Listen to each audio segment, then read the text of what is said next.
somos Marco e Brenda e estamos apresentando o seminário da disciplina Estudo das Humanidades do professor Henrique Campos com o tema Marx e Engels. Iremos utilizar como base teórica bibliográfica o texto indicado pelo professor Elementos da Concepção de Relações Sociais em Ideologia Alemã, de Hugo Casimiro, publicado no 7º Colóquio em 2012 de Marx e Engels, fruto do estudo de marxistas da Unicamp. Mas afinal, quem foi Marx? Marx foi um jornalista, historiador, sociólogo e revolucionário socialista que mudou completamente o modo de pensar, seja politicamente, socialmente e economicamente falando. Foi desenvolvedor de uma teoria política que foi o socialismo científico. Bom, o Engels foi um empresário industrial, teórico e filósofo alemão. Foi amigo e coautor de diversas obras junto com Karl Marx, sendo a mais conhecida dela o Manifesto Comunista. E logo de início, no primeiro encontro deles, eles não foram muito bem um com a cara do outro. Porém, 3 anos depois, se reencontraram em Paris, passaram 10 dias juntos e desde então criaram uma amizade que durou por mais de 20 anos.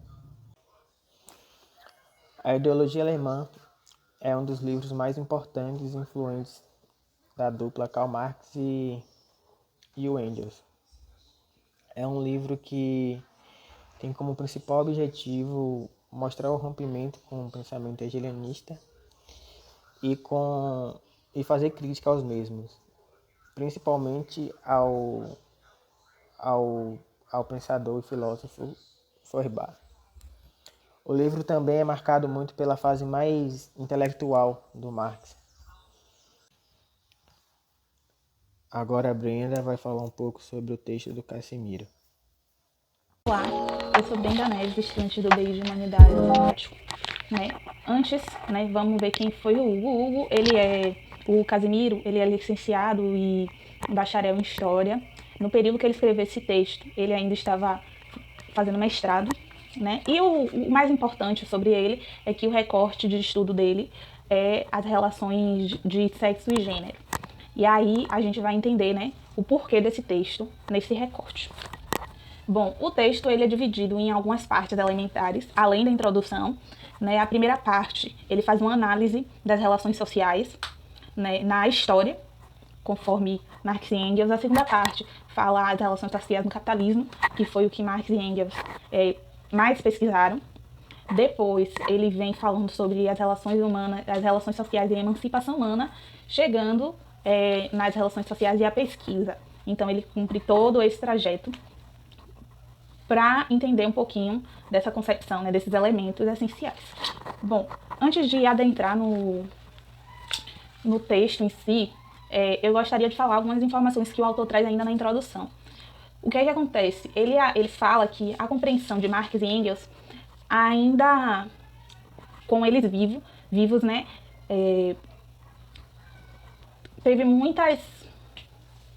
tiveram muitos equívocos, que se agravaram também por problemas de tradução. Então, agora, as pesquisas de ciências sociais, quando se estuda Marx e Engels, há uma tendência de retornar aos originais, porque se já é difícil compreender esses autores, que é complexo, a gente não lê Marx, não lê Engels em 1 hora e compreende tudo, ainda tendo que lidar com problemas de tradução, é ainda mais difícil. E esses problemas de compreensão gerou a crença de que Marx ele se trata apenas de um economicista, ou seja, só se importa com a economia, com o estudo da economia, mas a gente percebe que não, e o autor vai, ao longo do texto, desmembrando isso, Bom, segundo o autor, o Casimiro, e também quem acompanhou na disciplina já, a primeira parte do texto é um embate mesmo do livro, a Ideologia Alemã, é um embate entre Marx e Engels contra os jovens hegelianos, e daí, desse embate se desmancha todo o texto. Mas vamos ao primeiro tópico que Hugo elencou, que são as relações sociais na história. Bom, nesse primeiro tópico, o autor traz uma concepção presente no livro que as relações sociais, é um ato histórico, né? Onde se tem 3 aspectos para a produção da vida, ou seja, a produção da vida, segundo Marx e Engels, o que também está presente em Casimiro, é que conforme nós produzimos, nós fazemos a história caminhar. Tendo aí 3 aspectos fundamentais. O primeiro é a produção da própria vida, ou seja, a necessidade de comer, tomar banho, se alimentar, se refrescar, se relacionar. Isso já é um elemento, né, que se constrói a história. Abrindo um parênteses, eu acho que a gente pode, com isso, já criticar ou refletir sobre a noção de pré-história, porque a gente é ensinado na escola que história se dá a partir do surgimento da escrita. Mas se a gente for pensar que antes da escrita, os habitantes, né, da Terra, os seres humanos, já tinham sua forma de sobreviver e relacionar, a história deles pode ser desconsiderada, ou seja, se tornando uma pré-história. O segundo ponto para a produção da história e da vida é a produção de novas vidas. Por quê? Primeiro, o ser humano não é eterno. Então, ele precisa, né, dar continuidade a si próprio. A reprodução é uma necessidade, é um fenômeno que acontece na humanidade, entre os seres, né, os seres vivos. Mas essa concepção ela acaba enfrentando dogmas do período, porque se tinha no período de Marx a família como algo santo, sagrado, mas Marx coloca a família ou a reprodução, o sexo, não como uma coisa natural, mas como uma coisa histórica, né? Uma construção histórica e que é propulsor de tudo isso que nós temos aqui. Para Marx e Engels, as relações de reprodução, elas não são separadas das relações produtivas, né? Com isso, surge a junção da necessidade 1, que é a produção da própria vida, e a necessidade 2, que é a produção de outras vidas, ou seja, cuidado com as crias, surge o elemento histórico 3, né, que é a necessidade gerada pelas duas. Por quê? Vamos tentar pensar nas famílias, né? Antes, o homem, chamado pré-histórico, ele tinha necessidade de cuidar de si próprio, se alimentar e alimentar sua cria. Daí, essa cria tem outra cria. E essa outra cria tem outra cria. E tudo isso, todo esse movimento, né, todo esse desenrolar fica mais complexo, surgindo aí novas demandas, necessidades com o crescimento populacional. O segundo aspecto que o autor traz, como já mencionado no início, é as relações sociais no capitalismo, que foi o recorte que Marx fez.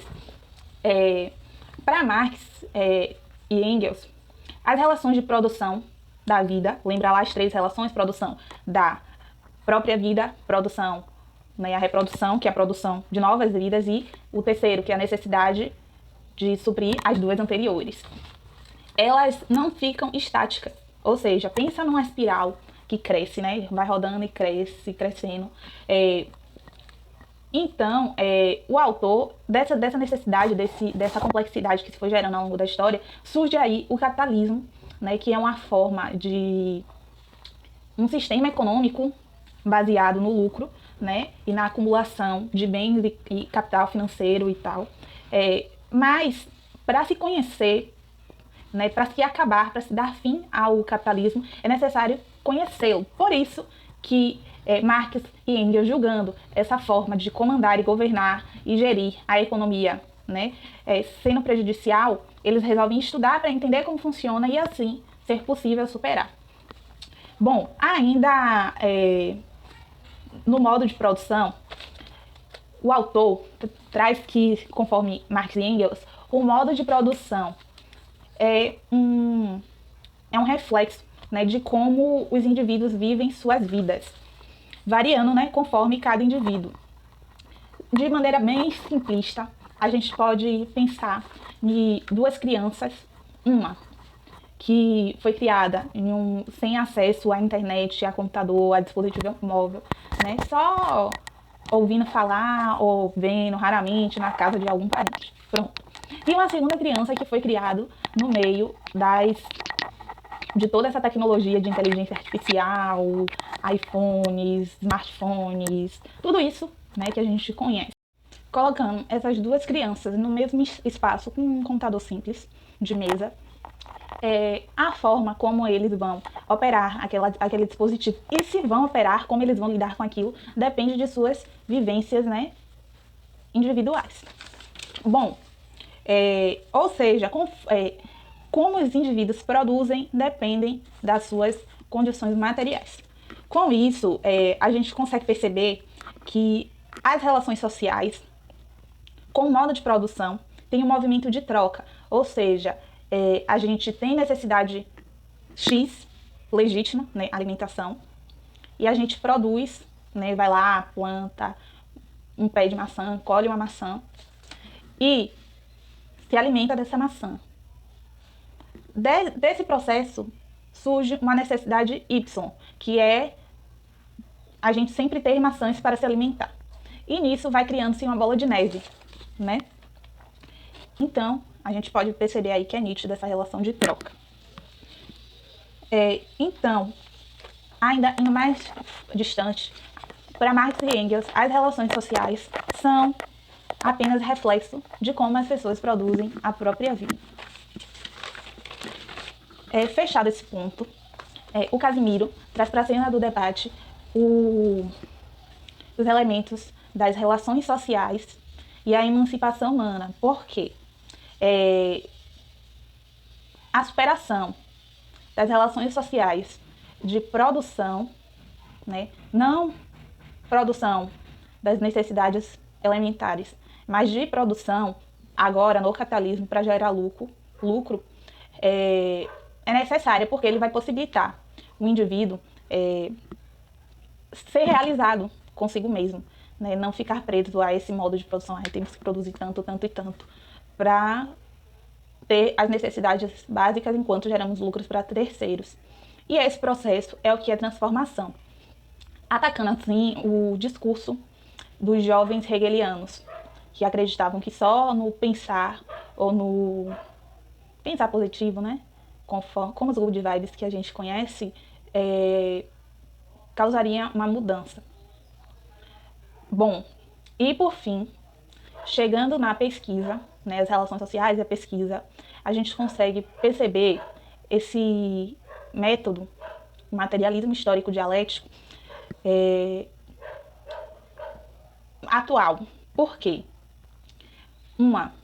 Ele consegue fazer uma análise do mundo que vivemos conforme as condições materiais. Lembra que para produzir a gente precisa, né, ter as condições, e que isso varia conforme o que a gente tem, e que há um movimento, e essa produção gera um movimento na história. Ou seja, essa forma de análise da realidade é útil para a pesquisa. Mas ainda nesse ponto, o autor, ele combate aí, né, retoma o que ele iniciou, que é a ideia de que Marx e Engels seriam apenas economicistas. Outro ponto que o autor critica é que há, né, uma tendência, um movimento de se deixar de lado o estudo de Marx e Engels, e há até quem diga que não devemos mais consumir esses autores. Mas o autor diz que não, que são referenciais necessários. Por quê? Devemos retornar aos clássicos, não com o objetivo de buscar dogmas, mas de superá-los. 2. Marx e Engels, eles são úteis, sobretudo nesse momento, porque as relações de acumulação de capital, né, estão cada vez maiores. Aí a gente pensando, né, retomar aos clássicos para superá-los ou atualizá-los. A gente não vai estudar Marx hoje da mesma forma como a gente estudaria 100 anos atrás. E não utilizaríamos, né, o materialismo histórico dialético para observar a realidade como a gente faria 100 anos atrás. E outra coisa, para os autores não é possível se viver fora de sociedade. Então, com o avanço da internet, a gente percebe, né, que mesmo quando estamos só dentro da nossa casa, a gente está se relacionando socialmente através dos meios de comunicação e informação, né? Mas o autor, o Casimiro, ele faz uma ressalva, que nós devemos voltar ao marxismo original, ou mais próximo disso. Porque se já é difícil entender Marx, como eu falei no início, fica mais difícil ainda tendo que lidar com erros grotescos de tradução e de compreensão. Mas é melhor ler os livros, as obras de Marx e Engels, né? E, como falei, temos que superar essa ideia de que Marx é apenas um economicista e não. A gente pode utilizar o materialismo histórico dialético para estudar outras relações sociais. Como eu falei lá no início, o Hugo Casimiro, ele tem um recorte de pesquisa nas relações de sexo e gênero. Partindo para as considerações finais, né, a gente consegue perceber que esse conteúdo ele é importante para a disciplina por um motivo especial, né, que eu acredito que nós estamos no BI para formar críticos, né, mas para a gente não cair no equívoco de criticar os clássicos sem conhecê-los, sem ter noção do que realmente são. Ou seja, não podemos utilizar os autores clássicos, não só Marx e Engels, mas Kant, Descartes, Adam Smith e outros que a gente vai ver ao longo dessa jornada de estudantes. Né? A gente não pode criticar só porque eu acredito que o autor seja assim assado. Não, nós temos que criticar com base no que a gente realmente estudou, ou seja, recorrendo aos clássicos, como adverte Casimiro, mas lendo de forma crítica, né? Não deixando se prender a dogmas e a doutrinas, de forma reflexiva e buscando sempre superá-los e fazer ciência, né? Que nas humanidades fazer ciência também assim se faz. A gente precisa de uma leitura atenta, de um olhar clínico, né? Enquanto a gente estuda esses autores, observando sempre as lacunas e os pontos em abertos que esses autores deixam para a gente conseguir preencher, né? Se a gente for olhar na ciência ao longo da história, a gente consegue perceber que ela se move assim. Ainda utilizando a forma de observar a realidade de Marx e Engels, a gente pode perceber que a gente cria um pesquisador, né, chega a uma conclusão, mas essa conclusão ela não está 100%, e aí vem outro pesquisador e acrescenta ou refuta aquela conclusão, né, gerando outras necessidades, outras lacunas, e que nesse movimento também a gente faz ciência. Bom, mas uma coisa que eu concordo com o autor é que Marx e Engels, eles utilizam o materialismo histórico dialético para estudar o capitalismo. E esse é o recorte deles. Nós, enquanto pesquisadores e estudantes, né, para quem quer seguir a área de pesquisa, a gente tem que fazer o nosso recorte, que a gente também não vai conseguir analisar todo o universo, né? Então a gente precisa fazer recorte. E, inclusive, é o que criticam muito Marx, porque não falou de X, Y, Z tema.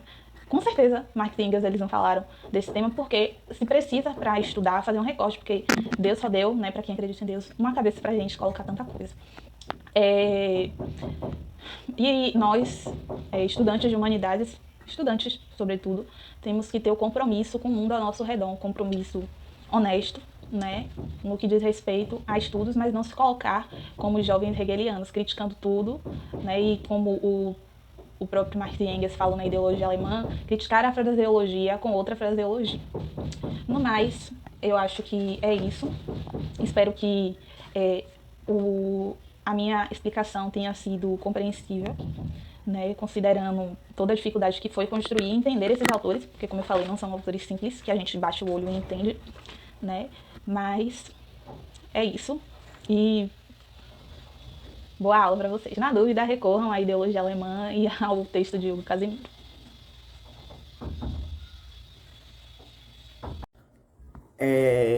Para completar o que Brenda trouxe, eu fiz algumas anotações e alguns comentários que eu achei importante comentar com a turma e com o professor. Primeiro, o materialismo histórico dialético pode ser compreendido como um método de análise das relações sociais aplicado em várias pesquisas. Utilizar esse método não significa que você é comunista, embora Marx e Engels tivessem feito uso desses ideais comunistas. Podemos entender o marxismo não apenas como uma teoria econômica, e sim algo que mudou drasticamente outros setores da sociedade.